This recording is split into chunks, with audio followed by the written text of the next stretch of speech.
മിക്കവാറും ഇന്ത്യക്കാർക്കൊക്കെ ഓർമ്മ കാണുന്ന ഒരു വലിയ പാട്ട്, ഇന്ത്യ മാത്രമല്ല വിദേശങ്ങളിലൊക്കെ വളരെ പ്രചാരത്തിലുള്ള ഒരു പാട്ടാണ് ഗാങ്സ്റ്റർ എന്ന് പറയുന്ന ഒരു ഹിന്ദി സിനിമയിൽ ഈ കങ്കണ റണൌട്ട് അഭിനയിച്ച സിനിമ. അതിൽ യാ അലി എന്ന് പറയുന്ന ഒരു വളരെ പ്രശസ്തമായൊരു പാട്ടുണ്ട്. എനിക്ക് വളരെ ഇഷ്ടമുള്ളൊരു പാട്ടാണ് അത്. അതിൻ്റെ ഒരു ശബ്ദ ഗാംഭീര്യം, അതിൻ്റെ എല്ലാ പ്രത്യേകതകളും, അത്ര നല്ല ഒരു പിക്ചറൈസേഷനും കൂടെ വന്നപ്പോഴത്തേക്ക് ഈ പാട്ട് അത്ര വളരെ വലുതായിട്ടങ്ങ് മാറി. വളരെ ആളുകൾക്കൊരു വലിയ വികാരമായിരുന്നു ഈ പാട്ട്. ഇപ്പോഴും അങ്ങനെ തന്നെയാണ്. ഈ പാട്ട് പാടിയത് സുബിൻ ഗാർഗ് എന്ന് പറയുന്ന ആസാമീസ് ഗായകനാണ്. അയാൾ 52 വയസ്സുകാരനായിരുന്നു. ഏതാണ്ട് 38,000 പാട്ടുകൾ 40-ൽ പരം ഭാഷകളിൽ അയാൾ പാടിയിട്ടുണ്ട്. ഒരു വളരെ അറിയപ്പെടുന്ന ഒരു കമ്പോസറും കൂടാണ്. അത്രയും വലിയ ഒരു ബഹുമുഖ പ്രതിഭ എന്ന് നമുക്ക് പറയത്തക്കവണ്ണമുള്ള ഒരു മനുഷ്യൻ. പക്ഷെ 52-ാമത്തെ വയസ്സിൽ അയാളുടെ ജീവിതം പൊലിയുകയാണ്. അയാൾ പോയത് നോർത്ത് ഈസ്റ്റ് ഇന്ത്യ ഫെസ്റ്റിവൽ എന്ന് പറയുന്ന ഒരു ഫെസ്റ്റിവൽ സിംഗപ്പൂരിൽ വെച്ച് നടന്നു. അതിൽ അറ്റൻഡ് ചെയ്യാൻ പോയതാണ്. ഇത്രയും പ്രശസ്തനായ നോർത്ത് ഈസ്റ്റിലുള്ള ഒരു മനുഷ്യനാണ്, ഇത്രയും പ്രശസ്തനായ ഒരാൾ, അയാൾ ഇങ്ങനെ ഉള്ള ഒരു ഇതിന് പോയി, അതിൽ പങ്കെടുക്കാനായിട്ട് പോയി. അങ്ങനെ സിംഗപ്പൂരിൽ ഇത് സെൻറ്റ് ജോൺസ് ഐലൻഡ് എന്ന് പറയുന്ന ഒരു ഐലൻഡ് ഉണ്ട്. ആ ഐലൻഡിന് അടുത്ത് ഇയാൾ ഈ നീന്താനായിട്ട് പോയി. നീന്തല്ല, യഥാർത്ഥത്തിൽ സ്കൂബ ഡൈവിംഗ് ആണ്.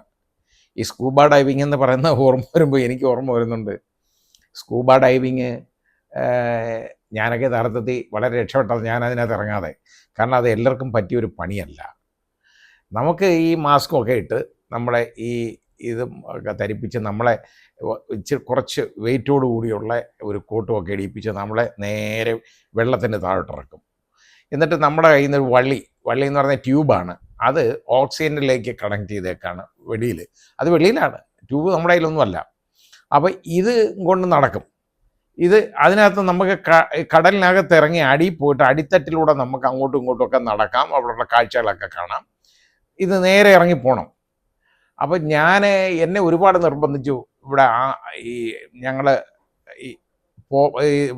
പോർട്ട് പ്ലെയറിൽ ഞങ്ങൾ ചെന്ന പാൻഡമാനിൽ ചെന്നപ്പം എന്നെ വൈഫിനെ ഒരുപാട് നിർബന്ധിച്ചു. ഈ സ്കൂബ ഡൈവിങ് നടത്തണം, വളരെ നല്ല നടത്തണമെന്ന് പറഞ്ഞ് ഞങ്ങളെ വിളിച്ചുകൊണ്ട് പോയി. അപ്പം എനിക്ക് അവിടെ ചെന്നപ്പം ഇതിനകത്ത് പോയിട്ട് വന്ന ആളുകളെടുത്ത് ചോദിച്ചു കേട്ടോ.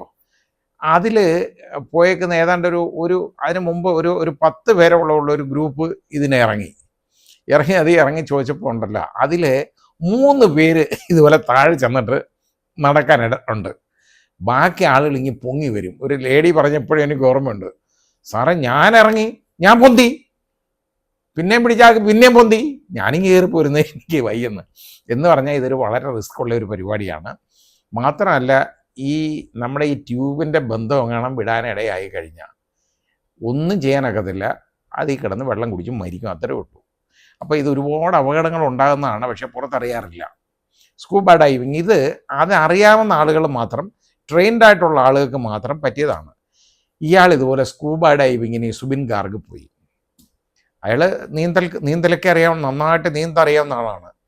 നീന്തറിയാവുന്ന ഒരാൾ വെള്ളത്തിൽ മുങ്ങിച്ചാവുക എന്ന് പറയുന്നത് വളരെ വിശ്വസിക്കാൻ പറ്റാത്തൊരു കാര്യമാണ്. കാരണം അത് 2-3 അവസ്ഥകളുണ്ട്, അങ്ങനെയും ചാവുള്ളൂ. നീന്താൻ അറിയാമെങ്കിൽ, സ്വിമ്മിങ് അറിയാവുന്നവർ മരിക്കണമെങ്കിൽ ഒന്നുകിൽ അവർ അൺകോൺഷ്യസ് ആവണം, വെള്ളത്തിൽ എന്തെങ്കിലും പറ്റിയിട്ട് ആയിരിക്കണം, അല്ലെങ്കിൽ അത്രത്തോളം അൺകോൺഷ്യസ് ആവത്തക്കവണ്ണം ഉള്ള രീതിയിലുള്ള ഡ്രഗ്, അല്ലെന്നുണ്ടെങ്കിൽ അതേപോലെ ലിക്കർ അതുപോലെ കഴിച്ച് അത്ര ബോധമില്ലാതിരിക്കണം. അങ്ങനെ ചിലർ ഇതിനകത്തൊക്കെ വീണ്, നമ്മൾ ഈ കുളിക്കുന്ന ബാത്റൂം ഉണ്ടല്ലോ, അതിലൊക്കെ വീണ് മരിച്ചേക്കുന്ന ആളുകളൊക്കെ നമുക്കുണ്ട്, വലിയ പ്രശസ്തരായ ആളുകളൊക്കെ. കാരണം വെള്ളമടിക്കും ബോധമില്ലാതെ അതിൽ കിടക്കുന്ന അറിയത്തില്ല, അതിൽ മുങ്ങി മരിച്ചു പോകും. അങ്ങനെ കിടക്കുന്ന അങ്ങനെയുള്ളവരും ഉണ്ടായിട്ടുണ്ട്.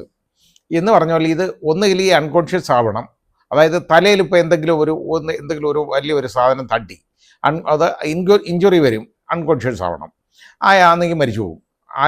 പിന്നെ അതല്ലെന്നുണ്ടെങ്കിൽ ഹൈലി ഇൻടോക്സിക്കേറ്റഡ് ആയിരിക്കണം, ഈ പറഞ്ഞ മാതിരി, അങ്ങനെയും വെള്ളം കുടിച്ച് മരിക്കാം. അപ്പോൾ ഈ കാരണങ്ങൾ കൊണ്ടല്ലാതെ ഒരു കാരണവശാലും സ്വിമ്മിങ് അറിയാവുന്ന ഒരാൾ ഡെത്ത് ഡ്യൂ ടു ഡ്രൗണിങ് ഉണ്ടാകത്തില്ല. അതായത് വെള്ളം കുടിച്ച് മരിക്കത്തില്ല. കാരണം അവർ പൊന്തി വരും, അല്ലെങ്കിൽ അവർക്ക് അതിൽ നിന്ന് രക്ഷപ്പെടാൻ പറ്റും. അപ്പം ഇയാളുടെ കാര്യത്തിനകത്ത് ഇതെങ്ങനെ മരണമുണ്ടായി? ഈ ആസാംകാർക്ക് ഇതെന്ന് പറഞ്ഞാൽ അത്രയും വേദനയുണ്ടായ ഒരു സംഭവമാണ്. ഇയാളെ അവർ ദൈവതുല്യം സ്നേഹിക്കുന്ന ഒരാളാണ്. അതുപോലുള്ള ദൈവത്തിനെ സ്നേഹിക്കുന്ന പോലാണ്, ഇഷ്ടപ്പെടുന്ന പോലാണ്, ആരാധിക്കുന്ന പോലാണ് ഇയാളെ ആരാധിക്കുന്നത് അവിടെ ആളുകൾ. അങ്ങനെ ഇയാളെ ഡെഡ് ബോഡി സിംഗപ്പൂരിൽ നിന്ന് അവസാനം കൊണ്ടുവന്നു. ഇയാളെ കണ്ടത് ഈ പറയുന്ന പോലെ സെൻറ്റ് ജോൺസ് ഐലൻഡിൻ്റെ അടുത്ത് തന്നെ സ്കൂബ ഡൈവിങ് നടത്തിക്കൊണ്ടിരുന്നപ്പോൾ അയാൾ അൺകോൺഷ്യസ് ആയിട്ട് വെള്ളത്തിനകത്ത് കിടന്നു. അങ്ങനെ അയാളെ പൊക്കിയെടുത്തു എന്നും ആണ് പറയുന്നത്. പക്ഷെ സിംഗപ്പൂർ പോലീസ് ഫോഴ്സിൻ്റെ ഓട്ടോപ്സി റിപ്പോർട്ട് അനുസരിച്ച് അത് പറയുന്നേക്കുന്നത് ഡെത്ത് ഡ്യൂ ടു ഡ്രൗണിങ് ആണ്. വെള്ളം കുടിച്ച് മരിച്ചാണ്. ഈ ഡ്രൗണ്ട് ഡ്യൂറിങ് സ്വിമ്മിങ്, നീന്തിക്കൊണ്ടിരുന്നപ്പോൾ വെള്ളം കുടിച്ച് മരിച്ചു എന്നാണ്. അപ്പോൾ ഞാൻ നേരത്തെ പറഞ്ഞ പോലെ അപ്പോൾ സംശയമായി, വലിയ പ്രശ്നമായിട്ടുണ്ട് അതിൻ്റെ കൂടെ. അപ്പോൾ ഇവിടെ ഇതിനെക്കുറിച്ച് അന്വേഷണമൊക്കെ വിശദമായിട്ട് നടക്കുകയാണ്. ഇവിടുന്ന് ആസാം പോലീസ് ഒക്കെ അവിടെ പോയി, സിംഗപ്പൂരിൽ പോയി അന്വേഷിക്കുകയാണ്. അപ്പോൾ ഇപ്പോൾ ഇത് കഴിഞ്ഞ് ഇയാളുടെ ഡെഡ് ബോഡി ഇവിടെ കൊണ്ടുവന്നു. ഡെഡ് ബോഡി കൊണ്ടുവന്നു കഴിഞ്ഞപ്പം അവിടെ കൂടിയ ആളുകളെന്ന് പറയുന്നുണ്ടല്ലോ, നമുക്ക് ചിന്തിക്കാനും പോലും പറ്റത്തില്ല. പണ്ട് നമ്മൾ ഗാന്ധിജിയൊക്കെ മരിച്ചപ്പോൾ കണ്ടതുപോലുള്ള ജനക്കൂട്ടമാണ് അവിടെ കാണുന്നത്. അതുപോലെ കൊണ്ടുവന്നിട്ട് അയാളെ സംസ്കരിച്ചു. ആ സംസ്കരിച്ച സ്ഥലമുണ്ടല്ലോ, ഇപ്പോൾ ഒരു ആരാധനാ കേന്ദ്രമാണ് ആളുകളുടെ. അവിടെ പോവും. കാരണം അത്രത്തോളം പ്രിയപ്പെട്ട ഒരാളാണ് ആസാംകാർക്ക് ഇയാൾ. അങ്ങനെ ഇപ്പോൾ പോലീസ് അന്വേഷണം ആരംഭിച്ചു, എല്ലാം നടത്തി. അപ്പോൾ അവിടുത്തെ ചീഫ് മിനിസ്റ്റർ ഹിമന്ത ബിശ്വാസ് ശർമ്മ, അദ്ദേഹം നിയമസഭയിൽ ചോദിച്ചു, ഇതിന് പ്രതിപക്ഷം അടിയന്തര പ്രമേയം കൊണ്ടുവന്നു. കാരണം ഇതിലെ അന്വേഷിക്കണം, CBI അന്വേഷണത്തിന് വിടണം, ഇതെന്തുകൊണ്ട് വിടുന്നില്ല എന്നുള്ളതാണ്. അതിൻ്റെ ഒന്നും ആവശ്യമില്ല, CBI അന്വേഷണത്തിന് വിടത്തില്ല. ഇയാൾ മരിക്കാനുള്ള കാരണം എന്ന് പറയുന്നത് ഇപ്പോൾ അപ്പോൾ പറയുക, it's a plain and simple murder. അതങ്ങ് സമ്മതിച്ചു. അതുവരെ അയാൾ മരിച്ചുപോയെന്നുള്ളതാണ് ആക്സിഡൻ്റൽ ഡെത്ത് എന്ന് പറഞ്ഞുകൊണ്ടിരുന്നവർ ഇപ്പം പിന്നെ അവസാനം നിവൃത്തിയില്ല സമ്മതിച്ചു. It's a plain and simple murder.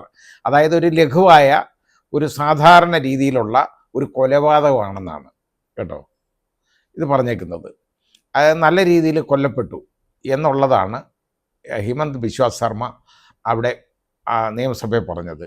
എന്നാലും CBIക്ക് അന്വേഷണം വിടുന്ന പ്രശ്നമല്ല, കാരണം ഇപ്പം നന്നായിട്ട് അന്വേഷണം നടക്കുകയാണെന്ന്. വിദേശത്ത് വെച്ച് നടന്ന ഒരു സംഭവം, അത് കൊലപാതകമാണെന്ന് തെളിഞ്ഞു. 7 പേരെ അറസ്റ്റ് ചെയ്തിട്ടുണ്ട്. ഇയാളുടെ മാനേജർ സിദ്ധാർത്ഥ ശർമ്മ, അയാളെ അറസ്റ്റ് ചെയ്തു. അതുപോലെ ശ്യാമുങ് മഹന്ത എന്ന് പറയുന്ന ഈ ഫെസ്റ്റിവലിൻ്റെ ഓർഗനൈസർ, അയാളെ 7 പേരെ അറസ്റ്റ് ചെയ്ത കൂട്ടത്തിൽ ഇവർ 2 പേരും ഉണ്ട്. അപ്പോൾ ഇത് ഇയാളെ കൊലപ്പെടുത്തിയതാണ് എന്നുള്ളതിന് തെളിവായി. പക്ഷേ അതിൻ്റെ അന്വേഷണം CBIക്ക് വിടാൻ ഗവൺമെൻറ് തയ്യാറല്ല. ഇപ്പം നല്ല അന്വേഷണം നടന്നുകൊണ്ടിരിക്കുക എന്നാണ്. ഇനിയിപ്പോൾ അത് പറയുന്ന ആസാമിൽ തെരഞ്ഞെടുപ്പ് വരാൻ പോവുകയാണ്. ഏതാണ്ട് എനിക്ക് തോന്നുന്നു ഈ കേരളത്തിലെ ഉള്ള തെരഞ്ഞെടുപ്പിൻ്റെ ആ സമയത്ത് തന്നെ ആയിരിക്കും ആസാമിലെയും തെരഞ്ഞെടുപ്പ് വരുന്നത്. അങ്ങനെ വരുമ്പോൾ ഇതൊന്ന് ക്യാഷ് ചെയ്യാം എന്നുള്ള ഒരു പരിപാടിയാണ് ഇപ്പോൾ എടുക്കുന്നത്. രാഷ്ട്രീയ പാർട്ടികൾക്ക് അതാണല്ലോ വേണ്ടത്. അല്ലാതെ ഇപ്പോൾ അവിടെ കോൺഗ്രസ് ഒക്കെ നിർബന്ധമായിട്ടും പറയുന്നുണ്ട് ഇത് CBIക്ക് വിടണം, പക്ഷേ വിടത്തില്ല. അപ്പോൾ അതിൻ്റെ കാരണം എന്ന് പറഞ്ഞു കഴിഞ്ഞാൽ ഇതിങ്ങനെ ഇട്ടഴിച്ച് അന്വേഷിച്ച് വളരെ ഇതാണ് ആസാം പോലീസ് അങ്ങനെ ചെയ്തു, ഞങ്ങളുടെ ഗവൺമെൻറ് ഇങ്ങനെ ചെയ്തു എന്ന് കാണിക്കാനുള്ള BJP ഗവൺമെൻറ് ഒരു തത്രപ്പാടാണ് ഇപ്പം നമ്മൾ കാണുന്നത്. ഏതായാലും ഇന്ത്യക്ക് പ്രിയപ്പെട്ട ഒരു ഗായകനെ, അത് ഇൻ്റർനാഷണലായിട്ടുള്ള ഒരു ഗായകനെ ഇന്ത്യക്ക് നഷ്ടമായി എന്നുള്ളതാണ് ഈ കൊലപാതകത്തിലൂടെ. അതും വെറും 52ാമത്തെ വയസ്സിൽ അയാൾ കൊല്ലപ്പെട്ടു എന്നുള്ളതാണ് കണക്കാക്കേണ്ടത്. പക്ഷേ അതിൻ്റെ അന്വേഷണം നിർബന്ധമായിട്ട് CBIക്ക് വിട്ടില്ലെങ്കിൽ ഇതിൻ്റെ യഥാർത്ഥ സംഭവങ്ങൾ പുറത്തോട്ട് കൊണ്ടുവരാൻ ബുദ്ധിമുട്ടാണ്. കാരണം ഇൻ്റർപോളുമായിട്ട് ബന്ധപ്പെട്ട കാര്യങ്ങൾ വേണം. ഇത് വിദേശത്ത് വെച്ച് നടന്ന ഒരു സംഭവമായതുകൊണ്ട് പ്രത്യേകിച്ചും